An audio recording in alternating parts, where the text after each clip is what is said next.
Comenzamos el día de hoy. Muchísimas gracias a las personas que se han seguido conectando. Como todos los sábados, Judiápolis nos da estos espacios para seguir capacitándonos. Siempre digo de que estos eventos nos permiten tanto poder compartir con ustedes un poco de la experiencia en la práctica del litigio, en especial en la rama de familia, y también poder saber de parte de ustedes al momento de por ahí veo manitos, si me escuchan, al momento de que o estén en el litigio y dependiendo de la esfera en el cual vengan desarrollándose o efectuando sus labores, sus actividades laborales. Entonces, el día de hoy han tenido a bien asignarme este tema importante, creo yo, porque es medio, trasciende no solamente al tema de violencia familiar, sino que nosotros en la práctica siempre lo podemos ver en el ejercicio del día a día cuando tenemos casos de temas de familia, ¿no?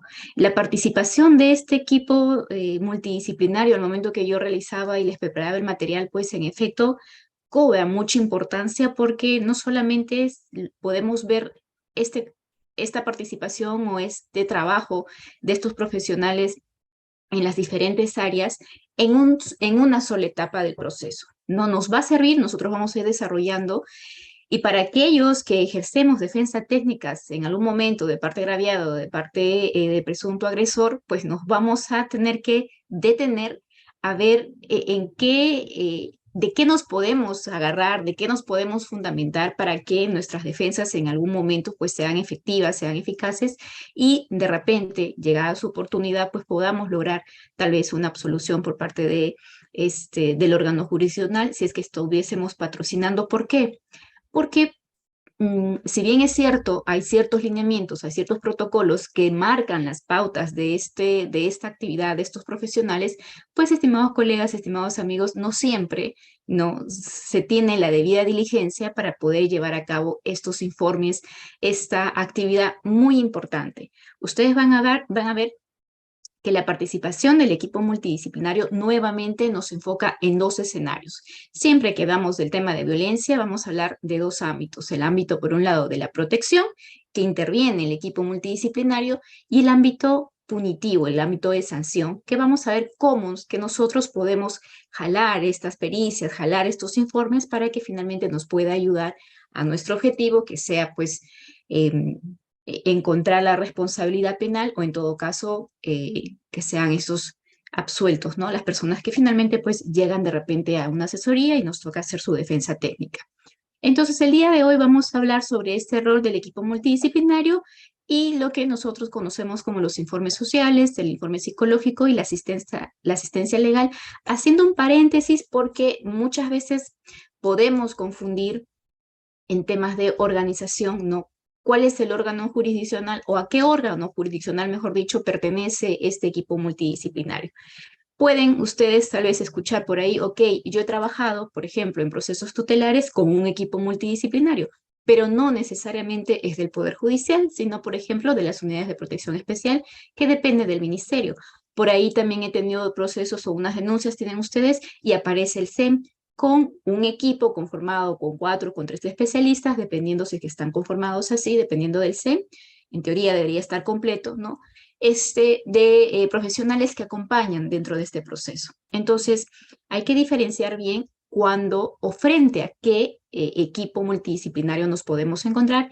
Sin embargo, hay que hacer la salvedad que por naturaleza o por característica propia deberíamos estar hablando de este equipo que pertenece de manera exclusiva, enfoca su trabajo a poder coayudar a la función jurisdiccional, que es básicamente trabajar dentro del Poder Judicial, ¿no? Entonces, hagamos esa salvedad, hagamos esa aclaración cuando nos queramos dirigir, porque en la práctica ustedes han visto, o sea, hay equipos multidisciplinarios, por ejemplo, del CEM, y también los de la UPE que también tienen este equipo de trabajo. Pero vamos a tratar de diferenciarlos, ¿no? Haciendo la salvedad de que hay que enfocarnos que la naturaleza de este equipo viene, ¿no? De la función jurisdiccional, que quiere decir de las Cortes Superiores del Poder Judicial, que así los han establecido. Tanto así que crean este equipo que ayuda a jueces en su labor, y a partir del 2018 van generándose protocolos, van generándose lineamientos para poder permitirles a estas personas, a estos profesionales que ejercen sus actividades dentro de la función jurisdiccional, pues ciertas pautas para que puedan desarrollar una labor eficiente, eficaz, alineada con el propósito que es buscar finalmente aquel amparo pericial, ¿no? O aquel fundamento pericial para que los jueces puedan ahondar o en todo caso fundamentar así sus resoluciones jurisdiccionales o sus decisiones jurisdiccionales. ¿Sí? Entonces, empecemos que, como siempre hablamos en derecho de familia, no podemos tener una visión sesgada de esta rama del derecho, porque si no estaríamos limitando incluso también nuestra propia actividad. Siempre digo que el derecho por sí solo, al momento de hacer una defensa o al momento de ver casos como estos, no lo podemos limitar solamente a la parte legal. ¿No? El derecho de familia hay que verlo desde una óptica bastante holística, bastante sistémica, porque debemos entender que la familia, este niño o adolescente que ha sido víctima de violencia, esta mujer que ha sido agredida psicológicamente, físicamente, sexualmente, no está separada del todo de su entorno familiar y tampoco así de su parte, o sea, desde la parte social. Hay que entender el derecho de familia, hay que entender la problemática de familia, los conflictos familiares y sobre todo la problemática de violencia contra la mujer y los integrantes del grupo familiar de una manera conjunta, de una manera que si es que yo afecto un pedacito del todo, todo el todo se va a ver involucrado. No podemos sustraer a estas personas de su sistema, ¿no? Para no poder, en todo caso, aislarla y tratar solamente, ¿sabes qué? Voy a orientarme en la víctima y voy a proteger a la víctima y voy a darle medidas de protección cuando no, cuando dejo de ver el entorno en el cual se está desarrollando. Entonces, esto es un poquito la temática o la orientación que ya se viene trabajando. Los equipos multidisciplinarios ya no están sesgados y siempre tienen la apertura ahora de poder, de manera conjunta, de manera coordinada, poder ver cómo atender a esta víctima, brindándole no solamente de manera limitada tal vez un asesoramiento, sino también ahora ver qué es lo que está ocurriendo dentro de su entorno, ver cuáles son las condiciones de vulnerabilidad, por ejemplo, y tener una visión un poco con mucha más apertura. Así también esta misma visión tiene que aplicarse o enfocarse en todos los procesos, a mi parecer, en todos los procesos de familia, donde estén involucrados derechos paterno-filiares, donde estén involucrados los derechos de niños y adolescentes, porque estamos viendo que incluso esta norma, esta ley, vista desde una perspectiva bastante parametrada y solamente vemos a la víctima, pues, estimados colegas, vamos a seguir teniendo muchas modificaciones, vamos a seguir teniendo más incremento, por ejemplo, en la pena, la persecución en la parte punitiva va a ser un poco más, más guerrera, podemos decirlo así, pero en índices, en estadísticas y en números, pues estos casos de violencia, si ustedes pueden evidenciar, no está bajando. Escuchaba algún pronunciamiento que decían, sí, cada vez que hacemos alguna modificación a la norma, la última que ha sido en cuanto a la ejecución de medidas de protección, los representantes del Ministerio de la Mujer salían, sí, está produciendo cambios, porque mientras más hacemos fuertes las medidas, hay más denuncias de violencia, porque las mujeres están perdiendo el miedo. No es así, no es tanto así esa opción, porque mientras más, digamos, fortalecen, o en todo caso, mientras más duras se vuelven las sanciones, no se está viendo la óptica desde la parte sistémica, porque generalmente, no, como dicen, contra lo que vas, se agranda. Entonces creo que esa tal vez es la perspectiva que nos falta ver un poco en temas de violencia, qué es lo que está ocurriendo. Y ya sin entrar en otro ámbito, lo que les menciono, ¿no? Nos enfocamos tanto en ser más rigurosos que perdemos de vista realmente esta parte holística, esta parte sistémica para poder recuperar a la víctima y poder brindar también a su entorno las herramientas necesarias, ¿no? Para que finalmente, pues, este círculo de violencia en algún momento se corte. ¿No? Ya habíamos conversado con ustedes también la participación no solamente del sector público, sino de toda la ciudadanía para poder ir en esta lucha frontal. Incluso la palabra, el término lucha ya genera a quienes de repente por ahí me están acompañando, de repente profesionales de la salud, la misma terminología nos lleva a una lucha constante. Entonces, tal vez si miramos desde otra óptica, desde otra desde otra interpretación de la misma declaración, cuando nosotros decimos lucha, es una constante de violencia misma, incluso en el mismo texto de la norma, ¿no? Entonces, esta concepción holística sistemática nos permite tener un enfoque interdisciplinario, ¿no? Para poder saber de dónde provienen o poder tener de otros diferentes campos científicos, ¿no? Esa transferencia de conocimientos para que finalmente las decisiones a nivel jurisdiccional, pues, permitan, ¿no? Una mayor comprensión, un mayor entendimiento y una mayor efectividad al momento de no solamente emitir las resoluciones jurisdiccionales, las decisiones, sino también al momento de ejecutarlas. Entonces, esta mirada, este enfoque un poco eh, transversal con ayuda de otras disciplinas, pues finalmente esperemos nos ayuden a finalmente obtener lo que se quiere, tener fundamentos válidos, sólidos, contenidos en una resolución judicial y que estos a la práctica o a su aplicación pues generen los efectos que se están buscando. Dentro de esta visión interdisciplinaria, ¿no? Con mayor preponderancia, lo vuelvo a indicar, en la especialidad del derecho de familia y del derecho procesal de familia, ¿no? Porque lo he explicado, no, a veces haciendo algún comentario, digo, ¿saben qué, estimados señores, estimadas señoras? A veces el proceso judicial en sí no resuelve el conflicto, no resuelve el problema de las partes que se ven, que han judicializado, que han elevado su conflicto a este nivel. Porque si únicamente lo dejamos en un mandato jurisdiccional, pues muy probablemente este conflicto siga produciendo más procesos judiciales, ¿no? A veces después de 1 año y medio, 2 años de procesos en los que se han sometido las partes a un desgastador trabajo emocional y un enfrentamiento constante, pues tienen una sentencia que al final ninguna de las partes no ha sanado o no se ha atendido el origen del problema en sí. Y ahí obviamente viene a calar, ¿no? La participación de los especialistas de salud mental, de brindarle dentro de lo que nosotros conocemos como las terapias, de brindarle las herramientas necesarias pues para que esas personas finalmente pues lleguen a entender o a comprender, ¿no? Este manejo de las emociones y los comportamientos que los habrían llevado, ¿no? A judicializar sus problemas. Acá hago la mención en cuanto a que en temas de derecho de familia, de procesal de familia, temas de violencia familiar, hay un indicador que es la variabilidad y la complejidad. ¿Por qué? Porque todos los casos de familia, estimados colegas, deben ser tratados tal cual alguna vez escuché con una colega, con un ponente, indicaba, para los temas de familia hay que ponernos como si fuésemos un sastre, hacer la norma, hacer la decisión, hacer los mandatos judiciales, por ejemplo, en específico, medidas de protección a la medida de la víctima, ¿no? ¿Por qué? Porque cada caso es distinto, cada caso es particular, cada caso lleva una complejidad diferente a la otra y merece que el juzgador pues tenga esta visión un poco más abierta, con más apertura y pueda otorgar estas medidas de protección o cualquier decisión a nivel jurisdiccional que finalmente se adapte, ¿no? A esta víctima, a esta persona que ha sufrido un trauma de violencia. Entonces, con este indicador de la variabilidad y la complejidad, pues imagínense, hay un sinfín de procesos judiciales, un sinfín de denuncias sobre violencia y cada víctima es distinta. Entonces, ¿qué es lo que ordena ahí? ¿Cómo es que el especialista va a poder actuar?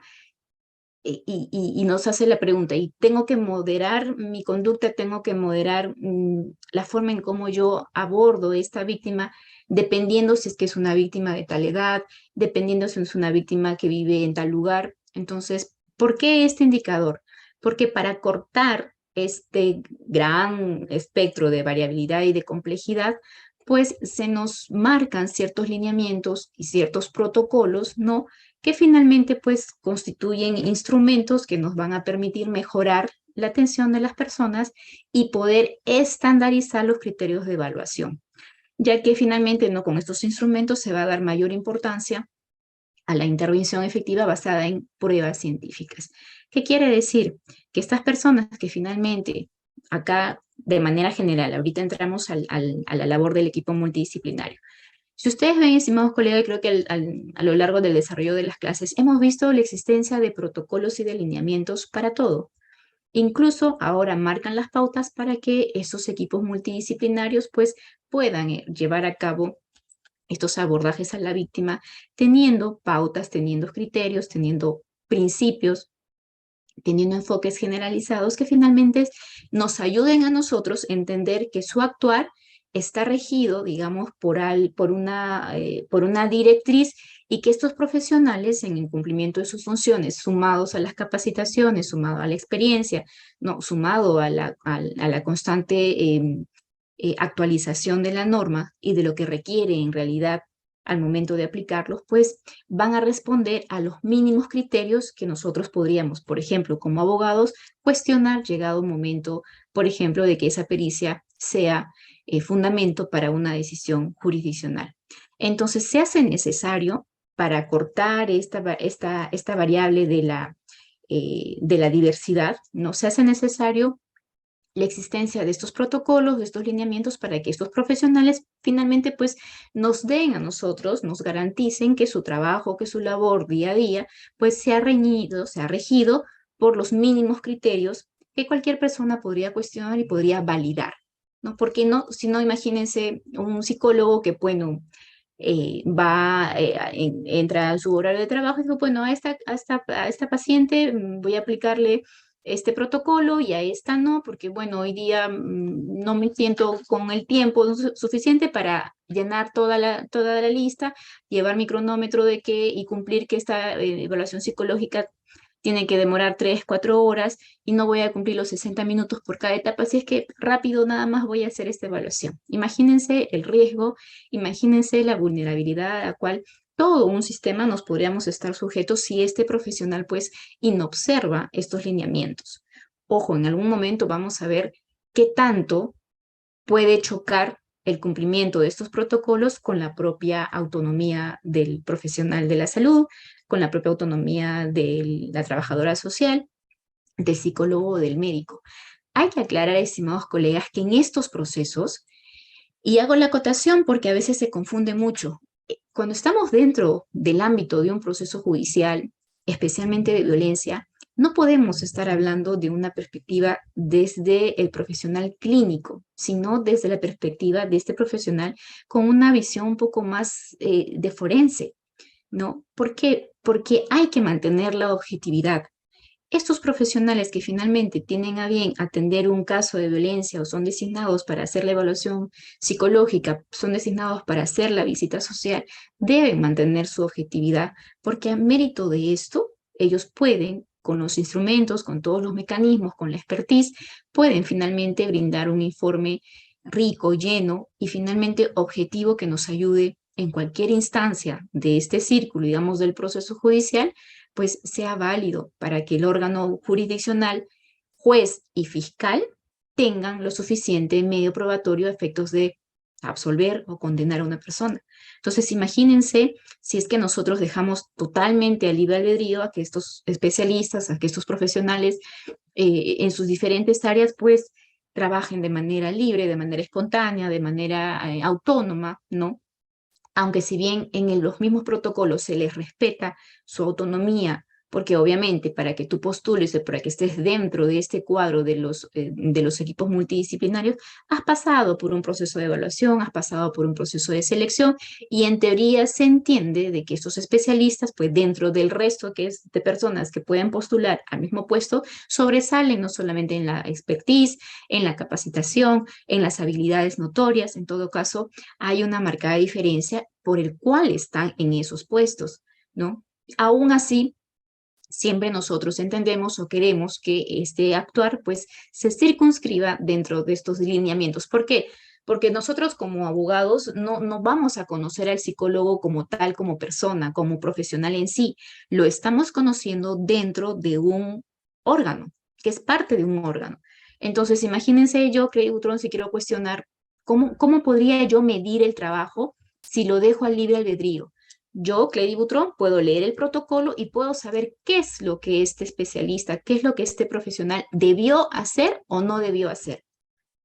Es quizás por eso la importancia de estos protocolos, porque el protocolo tú, yo, cualquier especialista lo puede leer, puede saber, ¿no? A cuáles son las pautas mínimas que este profesional debió seguir y no se evidencian en su protocolo. De pronto ahí se pasó el punto de las observaciones o el punto de las recomendaciones, cuando incluso el formato, el orden, la guía misma está marcada tal cual. Al final voy a compartir donde ustedes pueden encontrar estas directivas, estas resoluciones administrativas. Son varias, estimados colegas. No solamente, si es que me preguntan, doctora, ¿cuál es?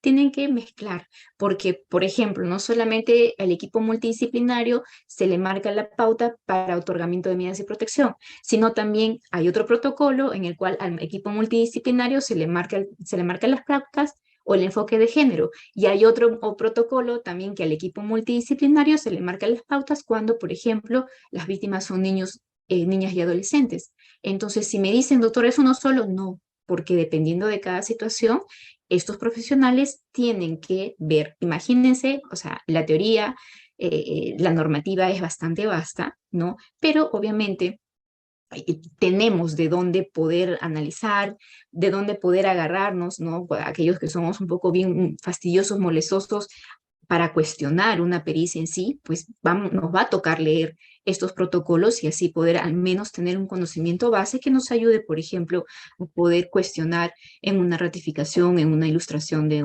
un informe pericial o de un informe psicológico, por ejemplo, ¿no? Entonces, les indicaba esta necesidad de la existencia de estos lineamientos y estos protocolos para que finalmente pues se pueda llevar una mejor utilización en todo caso de los recursos, del tiempo.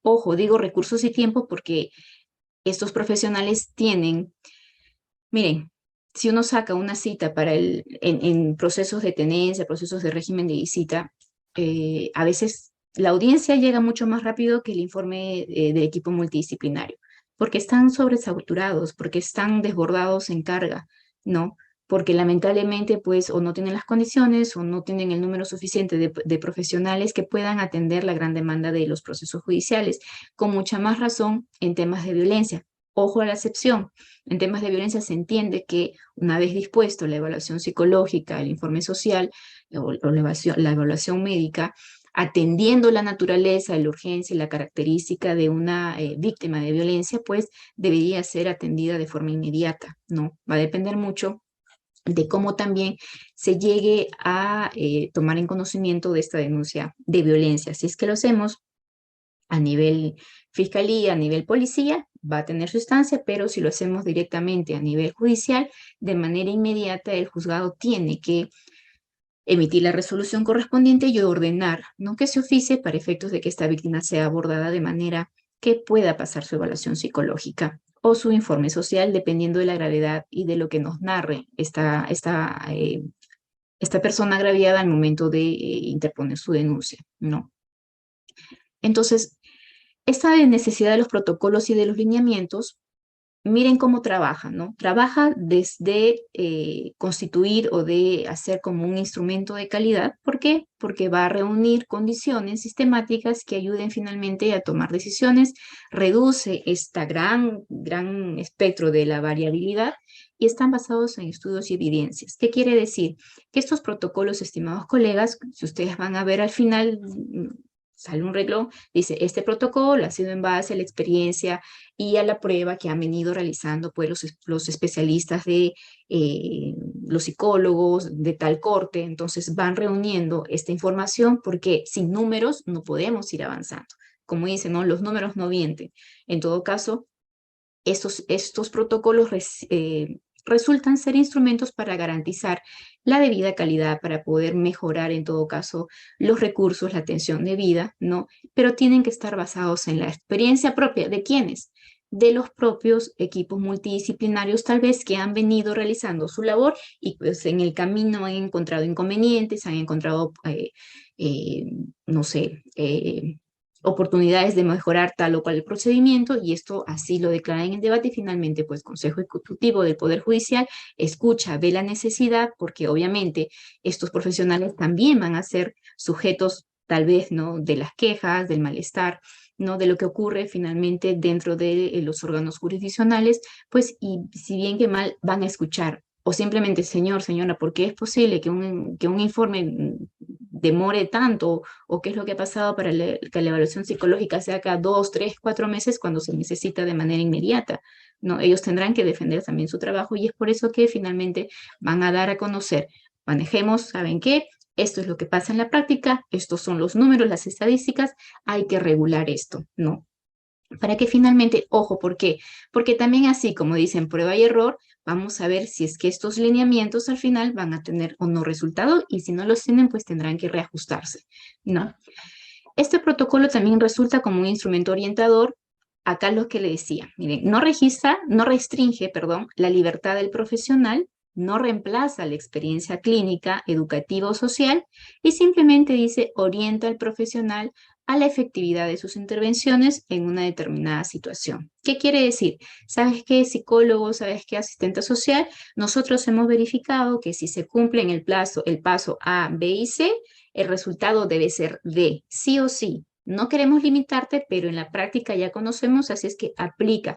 A esto se sumará y respetarán también la pericia, los años, los estudios de esta persona, pero creo yo que siempre entre esto, si ponderamos estas dos cosas, estos dos criterios, pienso yo que estando dentro de una institución y todavía con una problemática tan delicada, pues no vamos a dejar ningún ápice de que este profesional pues no cumpla estos pasos que nosotros ya hemos visto que en la práctica funcionan.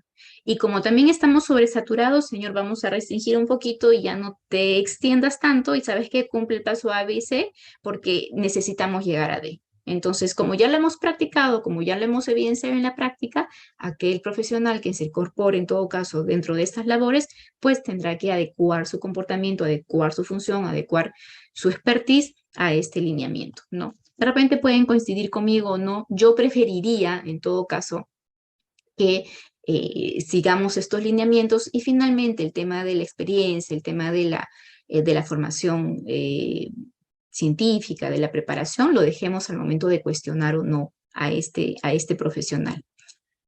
Y también esos protocolos actúan, ¿no? Como medios de comunicación y coordinación. Incluso miren, estimados colegas, esta resolución administrativa indica cómo es que se va a manejar la comunicación del juzgador, de este juez especializado en familia, para que, mal dicho, tome los servicios, iba a decir, para que ponga en conocimiento la necesidad de que este equipo pueda realizar una pericia psicológica, pueda realizar un informe social. Incluso este iterín, digamos, este trayecto de cómo es que cómo es que se van a comunicar, ya ha sido sistematizada. Ahora, si ustedes pueden ver en sus resoluciones, aquellos que llevan procesos de familia, dice, ah, ya, se va a comunicar o se pone en conocimiento, el especialista debe poner en conocimiento al CIGEM para que ya de una vez se organicen y puedan llevar a cabo las evaluaciones psicológicas. No, ya incluso se ha sistematizado de manera que simplemente al día de hoy ya llenan, es un sistema interno, llenan los datos y se comunica. Ustedes van ahora, doctor, ¿sabe qué? Deme los oficios para llevar al equipo multidisciplinario, pues que está en otra sede de la corte a efectos de que pasen la evaluación. No, ya está en el sistema, ya lo vamos a subir y ya se pone en comunicación. En teoría, esto debería de acortar muchísimo el tiempo, porque si ustedes recuerdan, antes simplemente llevar el oficio para que este equipo tome competencia dentro de un proceso, pues demoraba bastante. Ahora no, simplemente mediante este sistema, pues se comunica, se hará de manera aleatoria la designación del psicólogo, la designación del asistente social y pues se espera la evaluación, se espera el desarrollo en sí de la pericia, ¿no? Está integrado, ahora se llama SIGEM, entonces digamos que en ese sentido se ha optimizado este procedimiento y tanto así incluso que marcan las pautas. Si ustedes se encuentran, incluso hay un flujograma, hay protocolos ahí de cómo es la comunicación interna dentro de este sistema. No, ya si es un poquito técnico, es un poquito más organizacional, más administrativo, para quienes deseen chequearlo, véanlo, pero es pautado así, ¿no? Es muy específico porque dentro de este SIGEM también hay otro personal administrativo que se encargará de recibir la notificación por parte del juzgado, designar quiénes son, qué equipo está disponible, qué especialista está disponible o no, o sea, ya es un mini subsistema dentro del Poder Judicial para efectos de poder canalizar los pedidos de los jueces, ¿no? A efectos de que se lleven a cabo estas evaluaciones. Entonces aquí tenemos este sistema de gestión de los equipos multidisciplinarios del CIGEM, que no es más que un sistema estandarizado y automatizado de gestión de los informes de evaluación que elaboran los equipos multidisciplinarios, que esos son requeridos, ¿no?, por los órganos jurisdiccionales, en especial cuando se ven casos de violencia familiar o los demás casos de familia que tengan la necesidad, entiéndase, cuando intervienen en procesos de régimen de visita, en procesos de tenencia, en procesos de suspensión de patria potestad también, ¿no? Y aquellos que puedan ser indicados por la ley en los que se necesite, ¿no?, la aplicación de estas dos diligencias o en todo caso de estas dos actuaciones no necesarias para poder tomar decisión o que le brinde al juzgador pues algún medio probatorio, algún elemento probatorio a efectos de fundamentar, por ejemplo, una sentencia, ¿no? Así, se han establecido procedimientos y lineamientos que regulen, escuchen, la atención eficiente y eficaz de los requerimientos al momento de elaborar estos informes periciales, ¿no?, de estos equipos que son de apoyo a los órganos jurisdiccionales de familia o de aquellos que hagan sus veces. Acuérdense que no en todas las cortes pues está implementado todavía en algunas cortes, si es que no tienen este sistema, porque de repente no puedan tener acceso difícilmente, creo yo, pero existe. Creo que en pandemia nos hemos dado cuenta de que, por ejemplo, el juez te escucha no ha sido implementado en todas las cortes, solamente lo tiene Lima Centro. Al igual, este sistema no está implementado en todas las cortes y para aquellas en las que no se ha activado, en todo caso, se hace el protocolo, digamos, el pedido del requerimiento de manera formal. No es un requerimiento, una solicitud requerida por el juez, por el juzgado especializado de familia, a efectos de que se designe, ¿no?, un equipo para ese caso. Entonces, ya hablamos de este sistema de gestión de los equipos multidisciplinarios que finalmente pues ayuda a que esta intercomunicación entre juzgado y equipo sea un poco más corta, sea un poco más inmediata. ¿Por qué, estimados colegas? Porque incluso, si a ustedes les ha ocurrido, saliendo un poquito del tema de violencia, si ellos ven o sea, los informes ya se suben al sistema, y si ellos ven en el sistema, ya notifican a las partes, y en ese momento nos llegan las notificaciones. En ese momento lo agregan a autos. Entonces permite de una manera un poco más célere no poder tener conocimiento del resultado de esta importante diligencia o esta importante actuación de estos profesionales dentro de un proceso de índole de familia. Entonces, ya entramos un poco a qué son entonces estos equipos multidisciplinarios. Hemos hablado y hay que aterrizar a ver quiénes son las personas que finalmente nos ayudan, ¿no?, a poder aportar también dentro del proceso, porque ojo, teniendo el resultado de estos equipos, a veces siempre decimos, nada, ¿sabes qué? Espera lo que diga el equipo multidisciplinario, porque usted, colega, yo, colega, podemos tener al cliente, podemos tener a la presunta víctima, pero al final, con las recomendaciones o las conclusiones de los psicólogos o del asistente social, a veces nosotros decimos, ok, se entiende que ese es un especialista, y a veces nos damos con la sorpresa de que el cliente, pues, o no nos dijo toda la verdad, o de repente, pues, la verdad que contó ni siquiera él mismo se adecúa a su propia realidad, ¿no? Mucho cuidado, porque a veces me dicen, doctora, ¿sabe qué? Voy a pasar mi informe psicológico, tengo la visita social, ¿qué hago? ¿Qué digo? No, incluso tendrían que estar en la capacidad de estos profesionales de darse cuenta de que si nosotros preparamos o no preparamos a los clientes, ¿no? Ya con la práctica, a veces yo prefiero, también digo, ¿saben qué? Lo que arroje el informe psicológico, lo que arroje el informe social, ¿no? Porque también, o sea, cuando hay niños de por medio, estimados colegas, por más que ejerzas la defensa del papá o de la mamá, siempre hay que tener esta visión un poco más, un poco más recelosa cuando hay niños de por medio, ¿no? A veces yo también digo, ¿sabe qué, señor? ¿Sabe qué, señora? Mejor voy a esperar qué es lo que dice el informe, porque en el afán de repente de defender sus posturas, defender sus intereses, pues se olvidan de ver a ese pequeñito que de repente sí pues está sufriendo de violencia psicológica, o de repente sí está siendo víctima de alienación parental. Entonces que lo arroje así el informe psicológico, porque en teoría estos son los especialistas. Estas personas tienen la capacitación, tienen el tiempo de experiencia en el ámbito, así es que nos brinden esta información que en teoría es resultado de técnicas, de procedimientos con base teórica, con base científica, ¿no? Entonces, ¿qué son estos equipos multidisciplinarios? Pues es un grupo, es un conjunto de especialistas que son profesionales que sirven de soporte a los juzgados de familia o aquellos que hagan de sus veces, ¿no? Em, ¿Por qué digo sirven de soporte? Porque estos juzgados, imagínense al juez haciendo juez y parte, tomando las evaluaciones, escuchando. Para empezar, se entiende de que por más estudios que el magistrado tenga, por más capacitación, pues la parte científica, la parte de la especialidad se hace necesario que se coadyuve de otros profesionales, en este caso, por ejemplo, de psicólogos, de médicos o de asistentes sociales, que finalmente le aporten suficiente información para que él pueda basar su decisión jurisdiccional o adoptar, ¿no?, algunas medidas especiales. Están capacitados para poder emitir dictámenes periciales. Escuchen, acá creo yo que entra a tallar la diferencia con otros equipos multidisciplinarios. No quiero cuestionar, yo respeto mucho la labor de los otros profesionales que trabajan en las otras áreas, tanto del CEN como de la UPE, pero encuentro yo acá una diferencia bien marcada.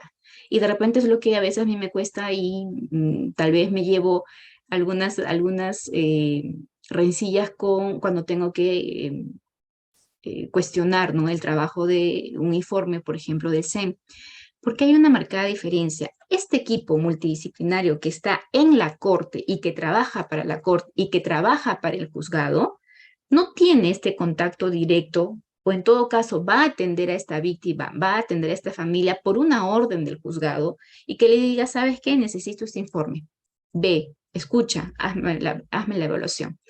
Sin embargo, creo yo, a mi parecer, tiene una marcada diferencia, por ejemplo, con el equipo multidisciplinario del CEN, porque la intención del CEN es brindar el apoyo, brindar el acompañamiento, brindar la ayuda, acompañar a la víctima.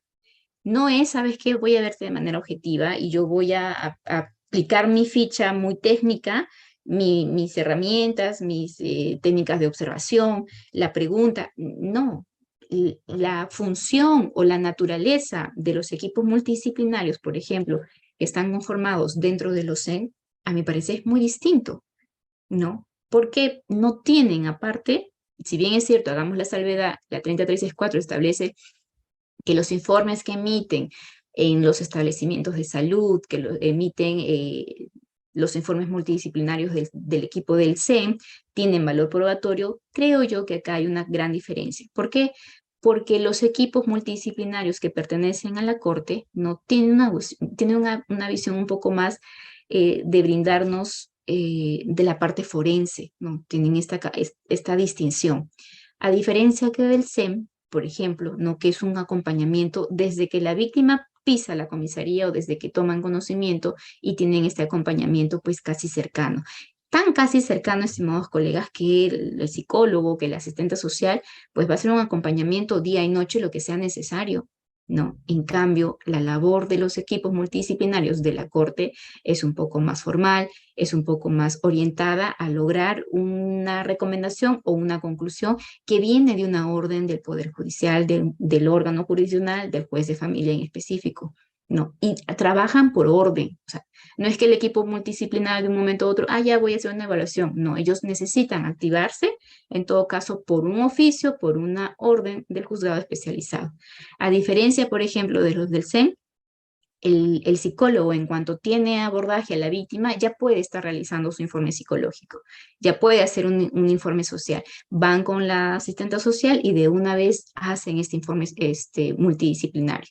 No, a propia actuación, no necesitan que alguien les ordene porque está también dentro de sus facultades. Pero creo yo acá podemos encontrar una diferencia, ¿no?, en cuanto a la parte técnica. Ojo, siempre voy para la parte técnica, ya para el momento de cuestionar estos informes.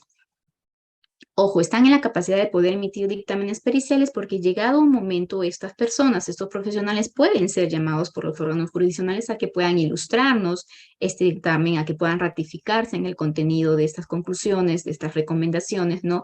Y que así pues también la otra parte, ¿no? Porque acuérdense, o sea, no es que el abogado de la contraparte está ahí viendo o chequeando qué es lo que hace el especialista, ¿no? Entonces, por derecho de defensa, la otra parte también tendrá la oportunidad de poder contradecir o en todo caso rebatir ese informe psicológico, ese informe social, ¿no? Está capacitado también para poder prestar asesoría técnica y científica al órgano jurisdiccional que así lo solicite. A veces, por ejemplo, dentro de los informes que a veces resultan ser muy extensos y obviamente con la utilización de terminologías propias de sus profesiones, a veces uno no entiende y el juzgador tiene en todo caso la potestad y ellos la obligación de poder acudir al órgano jurisdiccional a poder hacer esta ilustración, en todo caso, este análisis asentado un poco a la terminología del usuario, del abogado que desconoce de estos términos, a poder explicarle qué es lo que quiso decir o qué significa tal término, ¿no?, que está contenido en su informe psicológico. Así, la otra parte, en ejercicio de su derecho, podrá entender o no si es que esta evaluación se ha ceñido a los protocolos o a los lineamientos y así poder, en una igualdad de armas, poder ejercer su legítima defensa. Emite opinión forense, que quiere decir que su protocolo está cargada, o en todo caso es el resultado, ¿no?, de una práctica científica, de una utilización de metodología, de instrumentos que finalmente pues se reúnen en este instrumento, en este protocolo ya preestablecido en las etapas, en la forma, en el contenido, que es lo que nosotros conocemos como el informe psicológico, el informe médico, ¿no?, o el informe social. Y finalmente, vean esto, apoyo en exclusividad. Este es otra de las características que de repente diferencia de otros equipos multidisciplinarios a nivel administrativo, llámese del Ministerio de la Mujer, de los OCE, ¿no?, que finalmente su actividad se circunscribe a la petición, o en todo caso únicamente trabajan para los juzgados de familia, ¿no? Y si, digamos, son llamados así para ratificarse en los informes o para reconocer los informes que hubieran emitido en su oportunidad, pues están en la obligación de poder asistir. Pero son de apoyo exclusivo al Poder Judicial, a este juez de familia, pues que tiene a bien poder acudir a sus conocimientos en estas diferentes áreas que finalmente le ayuden a poder tomar una mejor decisión. ¿Ya? Los equipos multidisciplinarios forman parte importante, ¿no?, de la información que requieren los jueces de familia para poder motivar sus decisiones judiciales y permiten, ojo acá, perfeccionar también las competencias de estos operadores, ¿no? Se entiende que a mientras más ilustración, a mientras más información, ojo, ¿por qué la importancia de estos equipos multidisciplinarios?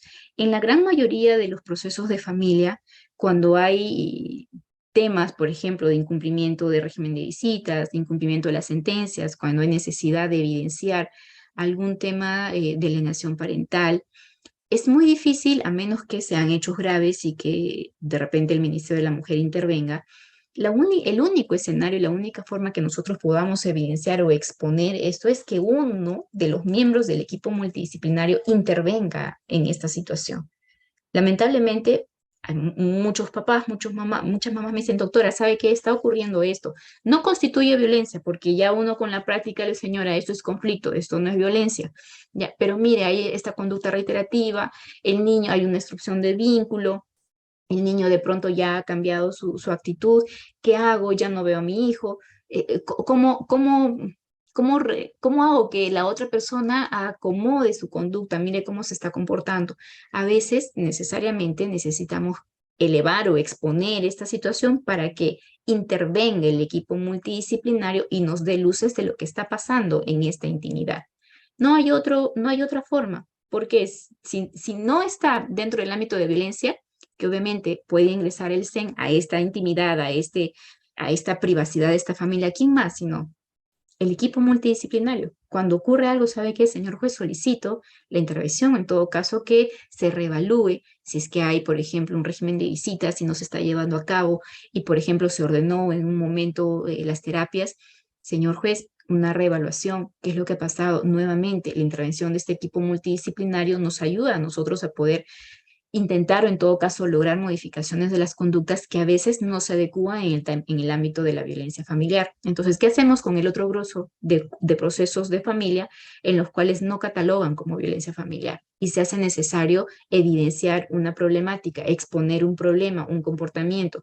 Típico caso el tema de la alienación parental, ¿no? Que puede generar en variaciones de tenencia, variaciones de régimen de visitas. Entonces, ¿qué es lo que pasó? ¿Cómo atendemos esta problemática? Pues ahí es el escenario perfecto para que un equipo multidisciplinario pues intervenga y vea y nos cuente y nos diga qué es lo que está pasando dentro de esa casa, qué es lo que está pasando con ese niño, qué es lo que está pasando en esa dinámica familiar.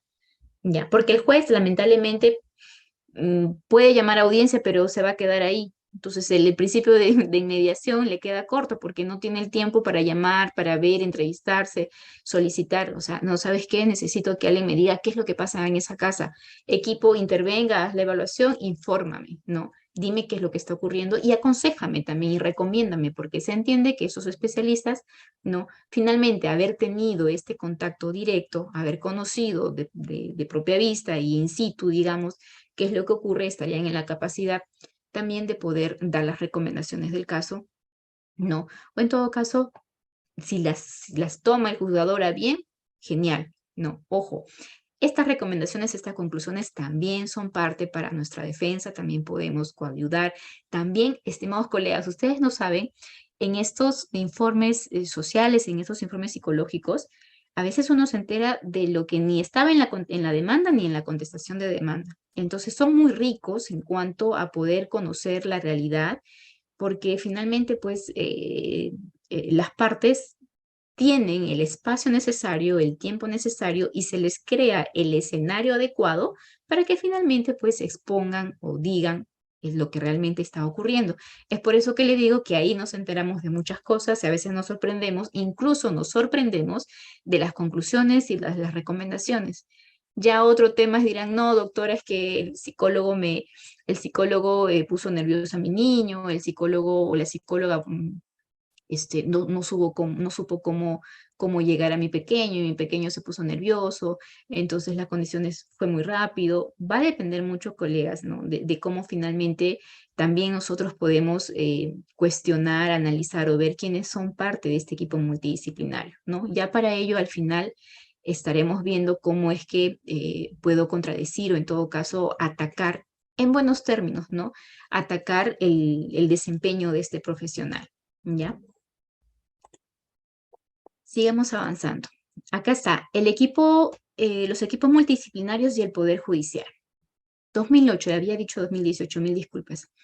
Estos equipos multidisciplinarios, específicamente, no específicamente, solamente trabajan con los juzgados de familia. Excepcionalmente entiendo que muy difícilmente, ojo, de otras instituciones puedan pedir la intervención porque su función, su naturaleza, su característica está únicamente y exclusivamente para coayudar a estos órganos jurisdiccionales, especialmente en las materias o en la subespecialidad de familia y de violencia, ¿no? Entonces, fueron creados, acá está la resolución administrativa en el año 2008, ¿no? Y se encuentra conformado por 4 tipos de profesionales. Aquí encontramos al psicólogo, el médico, en algunos textos ustedes van a leer médico psiquiatra, ¿ya? El trabajador social y el educador. Doctora, ¿y por qué el educador? Ustedes, es más, en otros textos, ahí la diferencia, por ejemplo, con el equipo multidisciplinario del CEN, en el manual o en el protocolo que maneja el CEN de los equipos multidisciplinarios, mencionan, por ejemplo, el abogado. No, acá hay una marcada diferencia. El del Poder Judicial, según su organismo y según su directiva, está conformado por esos especialistas. Si notan acá, no hay la asistencia legal, acá no está el abogado. No, porque se supone que llegamos al Poder Judicial, en todo caso, pues, con la asistencia legal del SEM de manera gratuita, de repente del Ministerio de Justicia con un abogado de oficio, ¿no? O haciéndole la defensa técnica de manera particular. Pero si ustedes ven acá no se menciona el acompañamiento legal. Está circunscrito en el psicólogo, un médico, psiquiatra, y ustedes van a ver en otros textos, el trabajador social y el educador social. Doctora, nunca hemos escuchado al educador. Es poco porque tiene una peculiaridad cuando interviene el educador social. Ya estaremos hablando, por ejemplo, en el tema de la infracción a la ley penal, ya con estos adolescentes, porque la óptica, ¿no? Ya es diferente. Entonces, los que cumplen una función pericial, ¿no? A requerimiento de los órganos jurisdiccionales, brindando, ojo, diagnósticos y opiniones científicas sobre los procesos familiares que son motivos de investigación. Miren el texto, no dice de acompañamiento, no dice de consulta. O sea, estos profesionales aplican de manera un poco más científica, más instrumentalizada su labor. A diferencia, creo yo, que los marca de los otros equipos multidisciplinarios que se manejan, por ejemplo, del Ministerio de la Mujer o los del CEN, ¿no? Entonces, creo que esta es una marcada diferencia muy importante porque nos ayuda de repente a rebatir más adelante a quienes no me dicen. O sea, antes de ayer, tuve una ratificación de un informe del equipo multidisciplinario y un informe de psicólogo, de la psicóloga de un CEN. Me dice, doctora, yo soy perito, me dice, yo soy perito y yo puedo emitir los informes periciales, ¿no? Pero digo, ok, más allá de la preparación, más allá de los estudios, la naturaleza y la característica es distinta, creo yo. Entonces, este psicólogo a mí no me puede hablar de manera científica porque ha tenido un acercamiento y un acompañamiento con la víctima desde el inicio y le estamos hablando de procesos que duran años. Entonces, yo puedo cuestionar su objetividad. De repente del equipo multidisciplinario porque es una sola sesión, punto, ¿no? Y acá está mi informe y yo me guío por lineamientos. En cambio, los profesionales del CEM hacen un acompañamiento desde que la víctima pisa a veces la comisaría. La llevan, la traen, están en contacto, comunicación, van a la casa, están, peor si están digamos, con un equipo de la UPE.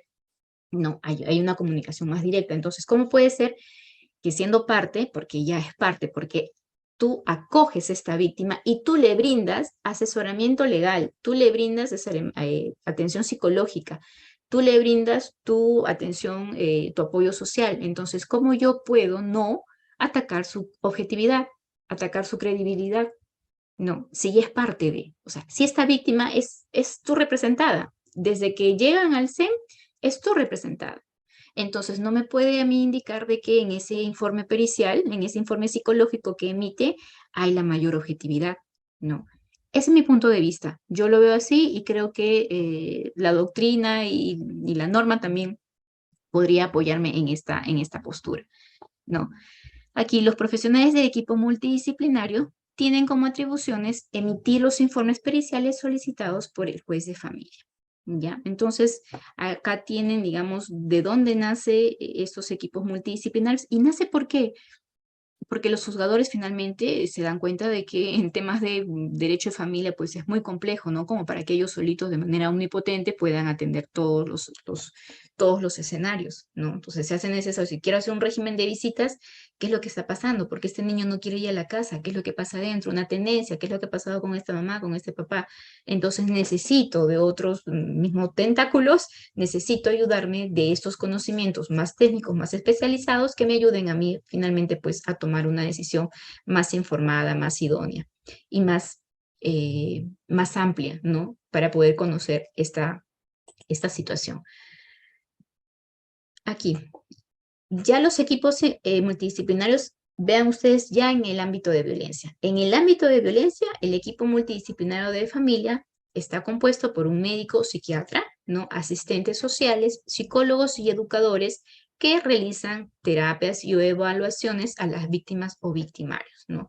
De acuerdo a los mandatos judiciales, informes que son determinantes para poder atender las resoluciones en los procesos de violencia familiar, tenencia, régimen de visita, entre otros, ¿no? Entonces vean la participación porque finalmente pues también estamos reafirmando la idea de que nos ayuda finalmente a poder fundamentar estos mandatos judiciales. Aquí. ¿Cuál es la finalidad o sea, cuál es la razón de ser de estos equipos multidisciplinarios? Indica que su objetivo o su finalidad en todo caso es fortalecer a los órganos jurisdiccionales, ¿no? Que tramitan procesos de la especialidad de familia. Su creación fue una respuesta, acá lo que indicaba, a la complejidad de la realidad que caracterizan a los procesos de familia que llegan finalmente al Poder Judicial, ¿no? Sirven de soporte a los juzgados de familia y pueden atender con mayor celeridad los requerimientos que formulen esos órganos, especialmente en los procesos de violencia familiar. Les había indicado de que en atención a los casos de violencia familiar, pues la indicación, cuando la denuncia se hace de manera directa al juez de la subespecialidad, ustedes saben que para poder interponer las denuncias de violencia tenemos varios escenarios. La policía, que es la comisaría, ante un SEM, el Ministerio de la Mujer, la Fiscalía o el Poder Judicial con una denuncia de parte de manera directa. ¿Qué quiere decir? Hay ciertas cortes que han generado los módulos de la subespecialidad y solamente es un módulo gigante que solamente atiende casos de violencia. En la mesa de partes, la persona sabe que atiende ahí, es más, desde todos los que pertenecen o están trabajando dentro de estos órganos jurisdiccionales, así como la sociedad en general, así como los demás órganos administrativos y así como los 3 niveles de gobierno, en teoría, desde cada uno de sus sectores deberían estar capacitados para poder atender o para poder reaccionar frente a la presencia de una víctima de violencia. Ojo con eso. Todos los ministerios, porque en alguna oportunidad ya hemos hablado con ustedes de este gran sistema, ¿no?, de prevención, este sistema que eh, emerge, digamos, de haber recopilado toda la información a nivel a los 3 niveles de gobierno y que ya emite pautas o lineamientos establecidos para que en cada rubro, en cada ministerio, pues el personal, los órganos representativos, ¿no?, y dentro de sus lineamientos se implemente esta política de lucha contra la violencia contra la mujer y los integrantes del grupo familiar. Entonces, en estas cortes que han creado estos juzgados especializados en la subespecialidad de familia, pues una persona que llega y desea hacer la denuncia es acogida y de manera inmediata, no solamente brinda su declaración, sino que de manera inmediata tiene que ser abordada o en todo caso el juez de turno deberá ordenar, ¿no?, que se pueda practicar la evaluación psicológica, si de ser necesario, al escuchar el relato de la víctima, ordenar una evaluación, un informe social, y dependiendo, por ejemplo, a la misma escucha de la víctima y viendo, obviamente, si aparece o se le nota rasgos visibles de haber sido agredida, pues su informe médico de manera inmediata, ¿ya? Entonces, por eso se da esta excepción de la celeridad en los casos de violencia contra la mujer y los integrantes del grupo familiar. Ojo, en este abordaje, el equipo multidisciplinario, o sea, es la oportunidad que tienen para poder ver todo. Siempre dicen, o sea, hay que estar muy pendientes, hay que ser muy detallistas en esto, estimados colegas, muy detallistas, porque eh, dependiendo en qué escenario nos toque atender, pues vamos a poder ver algunas deficiencias o en todo caso algunos puntos claves, ¿no?, para nosotros poder más adelante llevar o sustentar esta pericia psicológica, este informe social, ¿ya? Entonces, esta es la oportunidad que tiene este equipo multidisciplinario para poder abordar, para poder ver in situ, ¿no?, qué es lo que está pasando con esta víctima, de repente si llega con signos visibles de agresión, de repente si llega sola, de repente si llega a escondidas, o sea, son muchos factores que finalmente pues van a dar la información suficiente a este equipo multidisciplinario para que, miren ahí abajo, en el ámbito de violencia, puedan elaborarse, ¿no?, o en todo caso puedan sustentar una debida o un adecuado otorgamiento de medidas de protección, ¿no? ¿Por qué? Porque es el primer contacto que va a tener con la víctima. Entonces, si yo profesional no tengo, digamos, el adecuado manejo de esta víctima, pues, ¿qué información le podría ayudar al juzgado? No. Entonces, este primer abordaje, esta primera instancia que tengo yo la oportunidad de conversar o de ver o atender a la víctima, me va a permitir a mí poder detallar la gravedad o en todo caso el nivel de riesgo que tiene esta víctima y eso que se vea reflejado finalmente pues en las medidas de protección que vayan a ser emitidas, ¿no? Entonces, en el ámbito de violencia, el equipo multidisciplinario elabora los informes sociales, psicológicos y los que considera necesarios, ¿no?, para resolver, en todo caso, para atender o fundamentar las medidas de protección cuando el juzgador así se lo disponga, ¿ya? Esto fue, bueno, esto es de la Corte de Arequipa. No solamente el rol del equipo multidisciplinario, pues bueno, llegó la víctima, hice el informe y y ahí acabó. No, estos equipos multidisciplinarios tienen una labor un poco más extensa que condice en todo caso con los objetivos de la 30364, ¿no? ¿Por qué? Porque si ustedes ven el título de esta noticia, ¿no? Habilitan botón de pánico en 29 víctimas de violencia y acá abajo dice, ¿no? Equipo multidisciplinado del módulo judicial integrado desarrolló visitas presenciales para ubicar a víctimas de violencia familiar. Entonces, ¿qué quiere decir, doctora? No solamente queda en el informe, pues no.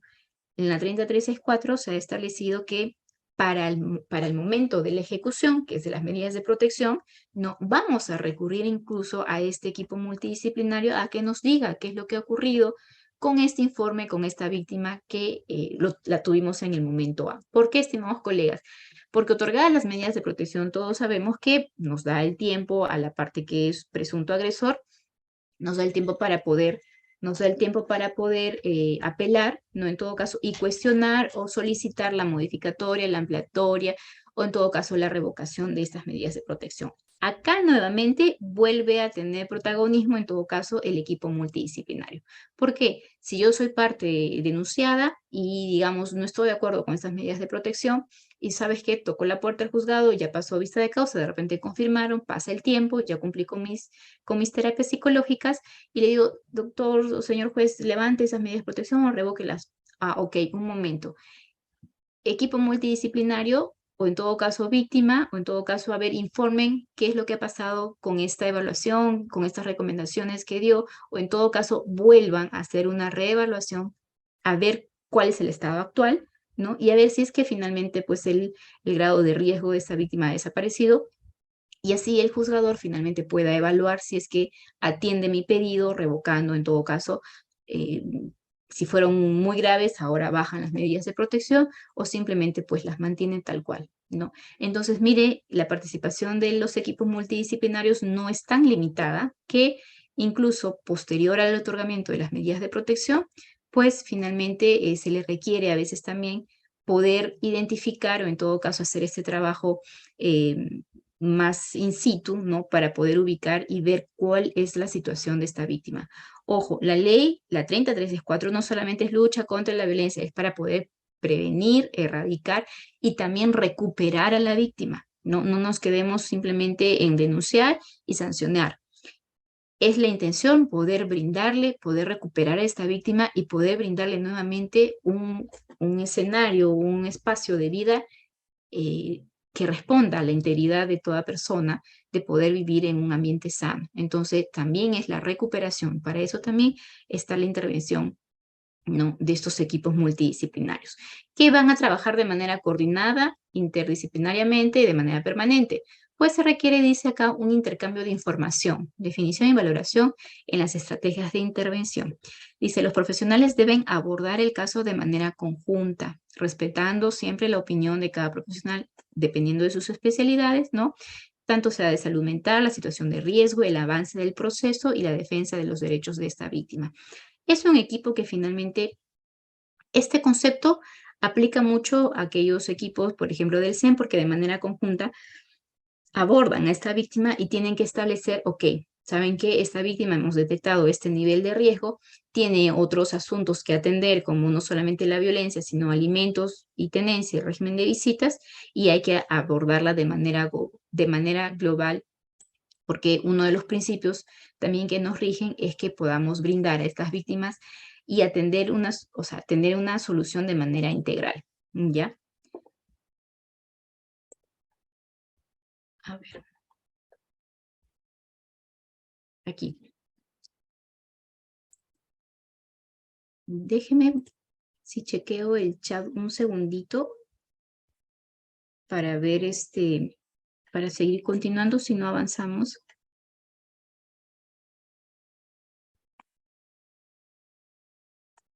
para ver los comentarios, o si no, al final abordamos las preguntas. ¿Ya? Aquí.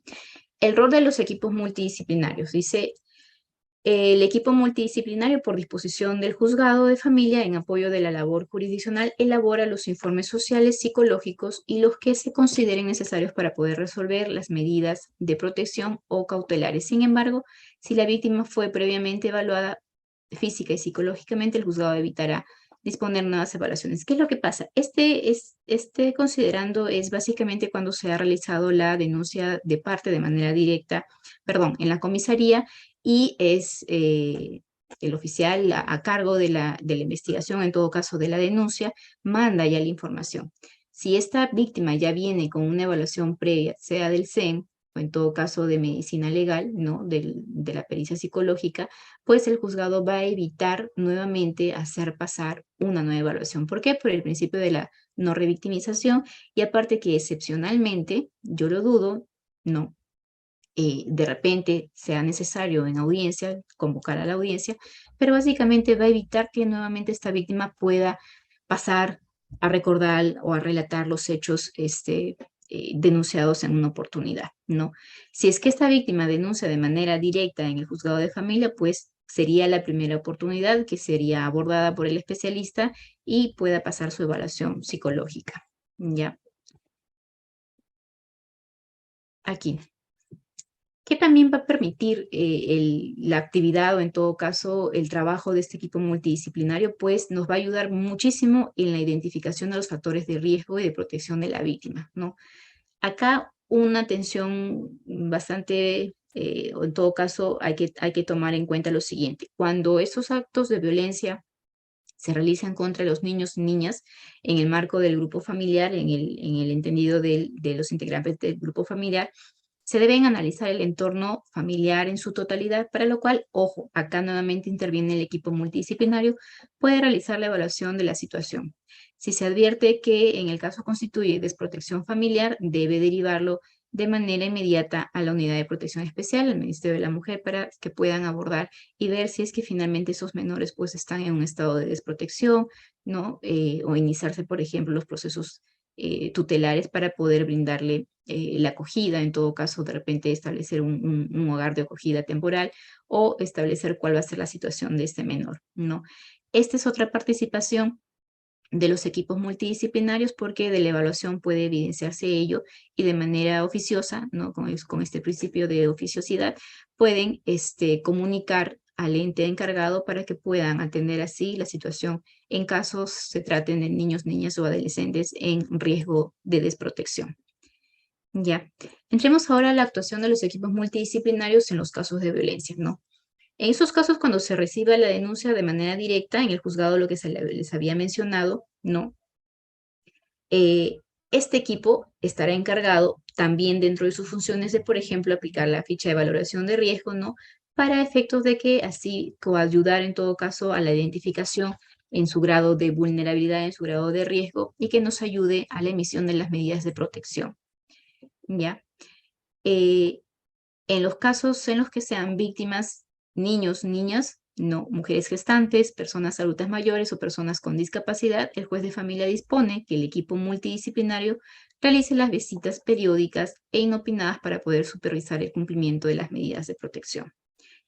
Así, si ustedes revisan la 3364, aparece la participación de los equipos multidisciplinarios cuando hablamos de la ley especial, ¿no?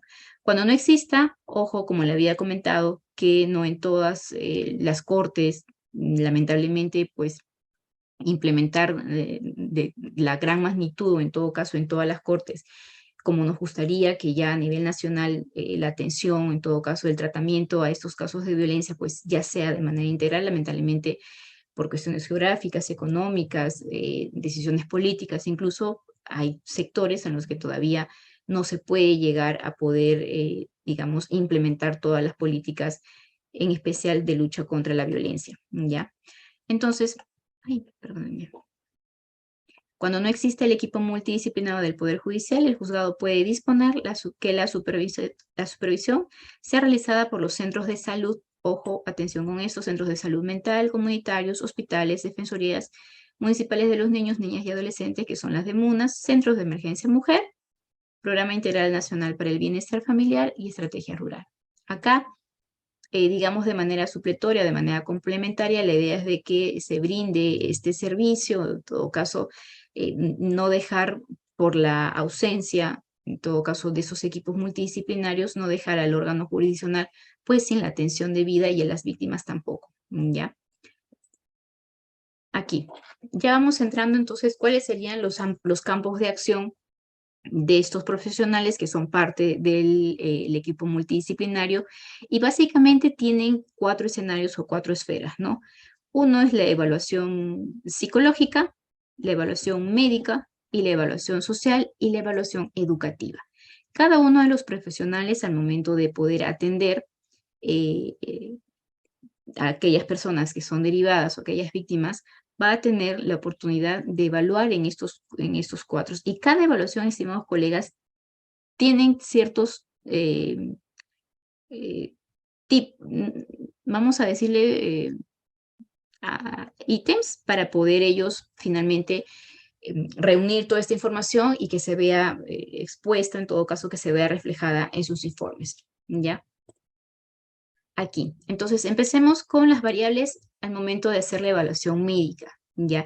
Obviamente, no todas las víctimas, en todo caso, dependiendo de la gravedad, en todo caso, dependiendo del caso en particular, y si así lo dispone el juzgado, no, esta evaluación médica debe ser un contacto directo o en todo caso debe ser la oportunidad para poder de manera integral ver cuál es el estado de salud de esta víctima, ver si, por ejemplo, presenta lesiones, ¿no? Ver, por ejemplo, el estado nutricional. Acá, doctora, ¿por qué tan detallado de esa forma? Porque estos indicadores nos van a poder permitir a nosotros establecer el grado de vulnerabilidad.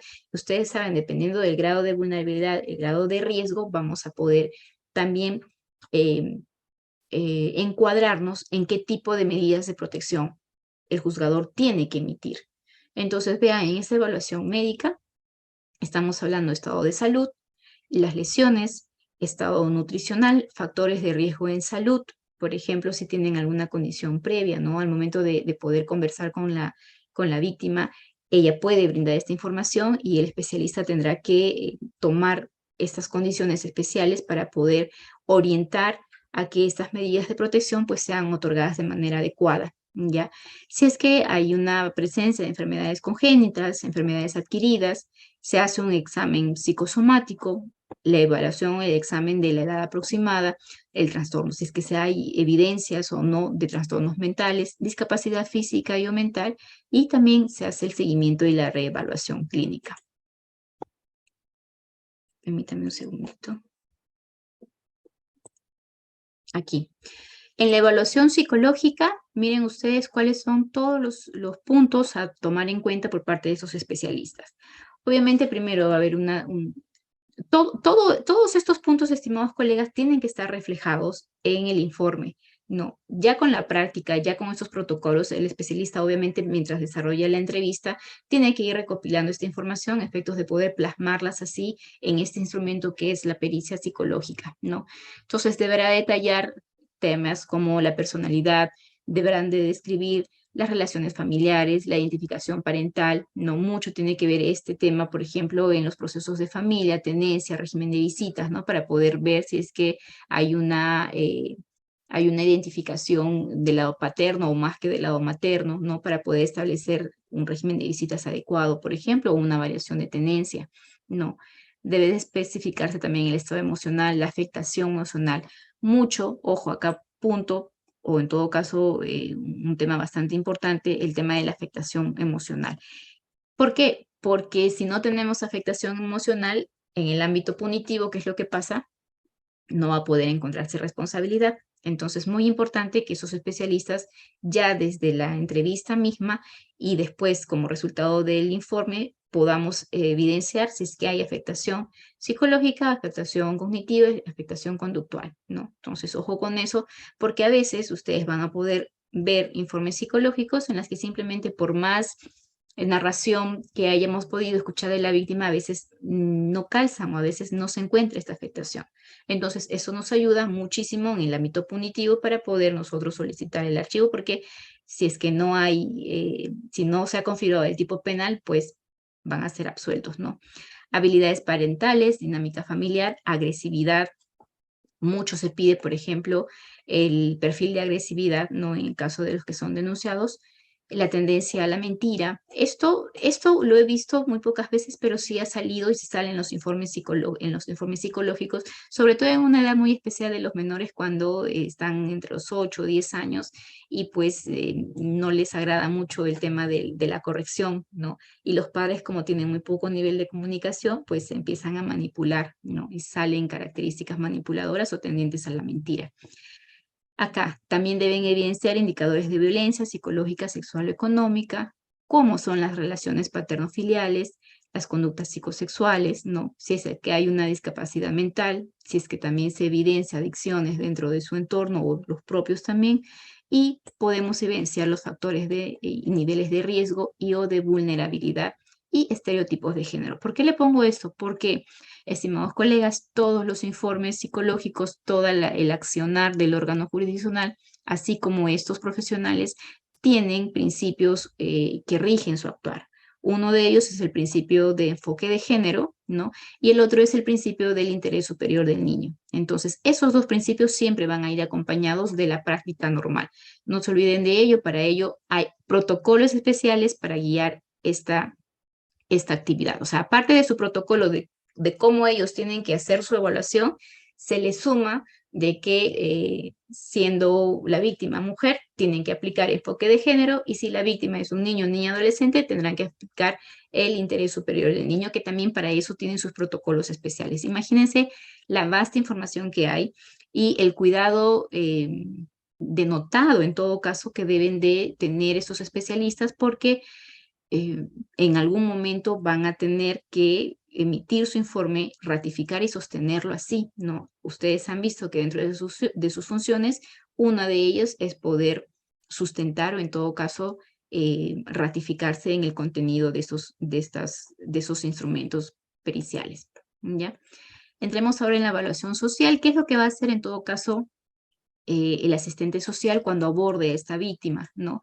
Tiene que revisar o tiene que evaluar las características de la familia, las relaciones intrafamiliares, las condiciones socioeconómicas de la familia de la propia víctima. ¿Por qué? Porque esta visita que hace, o en todo caso si es que es necesario en el hogar o en la vivienda, en el lugar de la víctima o en donde se encuentre en ese momento, le va a poder brindar la información necesaria, por ejemplo, para poder incluso determinar qué tipo de violencia está siendo víctima, ¿no? Por ejemplo, si es que estamos hablando qué factores de riesgo adicionalmente tiene en base a su situación, a su realidad socioeconómica, nos podrá dar luces para tener unas medidas de protección bastante urgentes y bastante apropiadas, ¿no? Condiciones de salud, también deberá describir las condiciones de vivienda y los indicadores también de violencia económica, ¿no? Esto es en cuanto a la evaluación social. Aquí. En la evaluación educativa, les había mencionado que esto se presenta, en todo caso, cuando hablamos de menores de edad o la infracción a la ley penal, ¿no?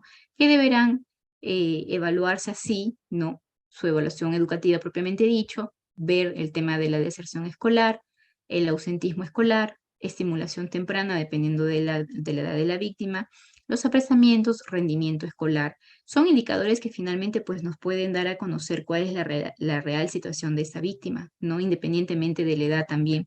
La relación con los padres, el comportamiento de los padres frente al aprendizaje, ¿no?